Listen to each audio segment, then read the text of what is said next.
जय हिंद प्यारे साथियों। रोजगार विद अजय यूट्यूब चैनल पर आप सभी का बहुत बहुत स्वागत है।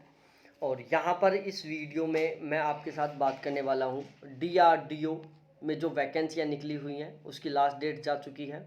और मैं जल्द ही वीडियो लेके आऊँगा जहाँ पर मैं डिस्कस करूँगा कि डीआरडीओ में टोटल कितने फॉर्म भरे गए हैं।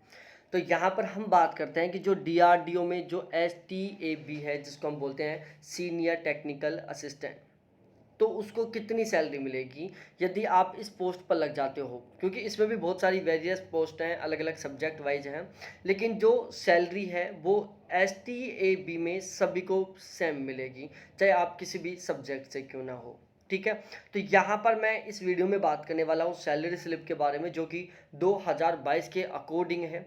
यहाँ पर हमने 2022 के अकॉर्डिंग ये सारी चीज़ें ली हैं। ठीक है, बाकी बेसिक्स पे बिल्कुल परमानेंट ये रहता है स्टार्टिंग का, फिर ये बेसिक पे हर साल 3% के अकॉर्डिंग बढ़ता जाता है।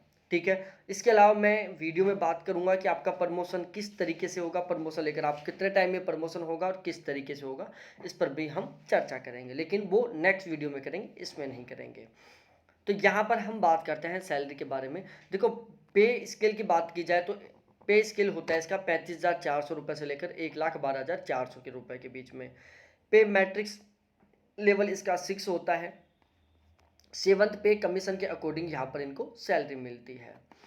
अब यहाँ हम बात करते हैं टोटल ओवरऑल। देखो, सबसे पहली बात की जाए बेसिक पे के बारे में। बेसिक पे होता है 35,400 रुपये। कितना होता है? 35,400 रुपये इनका बेसिक पे होता है। डीए की बात की जाए, देखो गवर्नमेंट जॉब है, सेंट्रल गवर्नमेंट जॉब है, तो डीए है वो सेंट्रल गवर्नमेंट के अकॉर्डिंग लगता है यहाँ पर। तो फिलहाल में अब तक 34% डीए था, लेकिन अब इसको सेंट्रल गवर्नमेंट बढ़ाकर 38% कर दिया। तो अब आपके डीए कितना लगेगा? 38% लगेगा। अब ये 38% डीए किससे निकलेगा? आपके बेसिक पे से। बेसिक पे आपका 35,400 है, उसका 38% बनता है 13,452 रुपये। ये बन गया आपका डीए। उसके बाद हम बात करते हैं एचआरए के बाद में, एचआरए के बारे में, हाउस रेंट अलाउंस के बारे में। देखो, ये डिपेंड करता है एचआरए, ठीक है, कि आप डीआरडीओ की किस ब्रांच में हो, कहाँ पर हो आपकी पोस्टिंग। क्योंकि यदि किसी ब्रांच में वहाँ पर रुकने वगैरह की व्यवस्था है तो वहाँ पर एचआरए ऑलमोस्ट कम दिया जाता है, इस तरीके से रहता है। ठीक है, तो एचआरए का जो सीन है वो वेरियस होता है, बिल्कुल अलग अलग होता है। वो डिपेंड करता है कि आपका जो ज्वाइनिंग है, आपकी जो पोस्टिंग है वो कौन से डीआरडीओ में है, डीआरडीओ की कौन सी ब्रांच में है।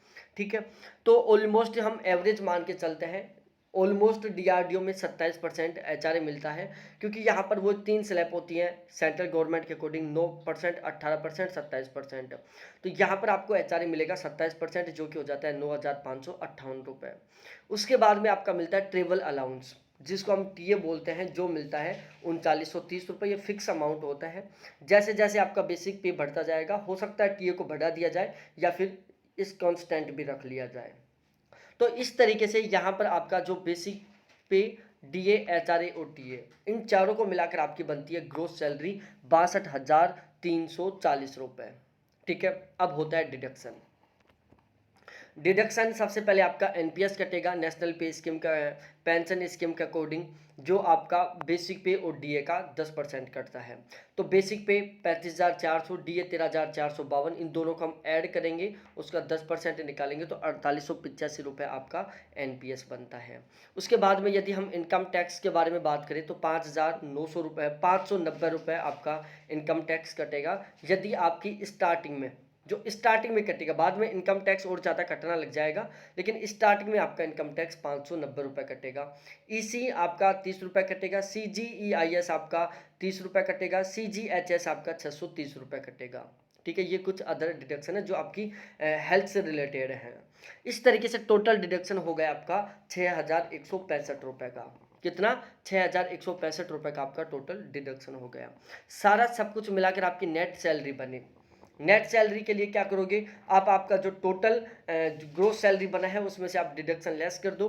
तो ग्रोस सैलरी में से यदि आप डिडक्शन को हटाते हो तो आपकी सैलरी बनती है 56,175 रुपये, जो आपकी नेट सैलरी होगी, जो आपके अकाउंट में ट्रांसफ़र कर दी जाएगी। सुबह उठोगे तब आपको मैसेज दिखेगा 56,175 रुपये क्रेडिट इन योर अकाउंट। ठीक है, ये एनपीएस को लेकर टेंशन मत लेना। एनपीएस आपको रिफंड मिल जाएगा जब आप रिटायरमेंट लेके आओगे तब। और एनपीएस में आपको बेनिफिट और रहता है, जब आप ज्वाइनिंग लोगे उस दिन गवर्नमेंट के द्वारा आपका एक एनपीएस अकाउंट बनाया जाएगा मंथली।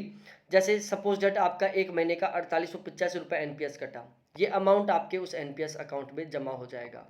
प्लस में इतना ही अमाउंट 4885 आपका कटा, इतना ही अमाउंट गवर्नमेंट अपनी तरफ से मिलाएगी और डबल करके आपके एनपीएस अकाउंट में ट्रांसफ़र कर देगी। जब आप रिटायरमेंट लेके आओगे विद इंटरेस्ट आपको ये एनपीएस रिटर्न हो जाएगा।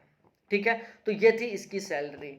यहाँ पर मैं जल्द ही वीडियो लेके आने वाला हूँ कि यहाँ पर टोटल कितने फॉर्म भरे गए हैं। सब्जेक्ट वाइज लाने में थोड़ा टाइम लगेगा, बाकी मैं कंप्लीट एक वीडियो ले आऊँगा जिसमें मैं कंप्लीटली बात करूँगा कि टोटल कितने फॉर्म भरे गए हैं। इसके अलावा एक वीडियो बनाएंगे जिसमें हम बात करेंगे ऑथेंटिक सोर्स के बेस पर कि इसका एग्ज़ाम कब होने वाला है। ठीक है, क्योंकि यहाँ पर इस चैनल पर आपको जो भी इंफॉर्मेशन दी जाएगी वो ऑथेंटिक सोर्स के बेस पर दी जाएगी, किसी तरीके का कोई तुक्का नहीं लगाया जाएगा।